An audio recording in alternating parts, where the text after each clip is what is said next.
जय जगन्नाथ सांग मैंने आपण मैंने भावुवे हठात कौन काद भिडियो आसिकी भिडटी स्टार्ट कलानी तो हाँ सांग मैंने ये हूँ तो माटी काम चलती जेहेतु आमर कंबार घर तो तेणु सबुदिन मु तो किसी वीडियो बनई पारे जेहेतु आम घर बाहर रोचु तो घर को जाइलु से दिन बापा हठात किना चक्कर आनी माटी रखिले मु पचारि बो कौन करेंगे कि बाबा बो कहले जे तो बापा ये बसंतरा मठिया तैयारी करेंगे मु कहली ताले मु गोटे वीडियो बनई दूची बापा कहले ना ना से सब वीडियो करे लोक देखिले कौन कहे तो ये बापा कहया भितर मु बापा कथा न मानी भिडियोटी बनई दी आमर गोटे आगुरी गोटे पुराना चक थिला तो से भिडियो देखते आपण मैंने जापारे चक्कर तैयारी केमती हुए तो जेहेतु एबे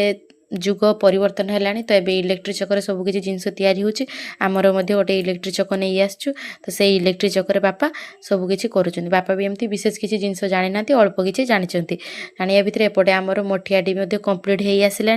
बापा एपटे देखते केमती काटुंट बापा काटी सारा पर मो बापा को बापा केमती टे देखई दियो तो सांग मैंने देखूँ एमती मठिया तैयारी हुए तापर टे सुखीगला पुणी नहीं आउ थे तैयारी करा जाए एमती पछपटा साइज कर दि जाए एपटे बो पछपट गुड़ा सब साइज कर नौ साइज कर सारा कंप्लीट करके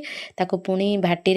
सुखेकी दि जाए सुखे देला मठियाटी आमर कंप्लीट हो जाए तो आम मठिया कंप्लीट होगा भितर मु गोटे कथा कहूँ सांग मैंने आपण मैंने वीडियो सब देखुं कि चैनल टी सब्सक्राइब करना तेणु सांग मैंने दयाकोरी चैनल टे सब्सक्राइब करदे और लाइक वीडियो को लाइक करेंगे तो ये मुझे फास्ट टाइम चाउल चलाऊली तो मत आसुना तो बो ये कहते एमती एमती चला तो मु मझे मझे भी हसी दूसरी मत आसुना रही जय जगन्नाथ सांग मैंने।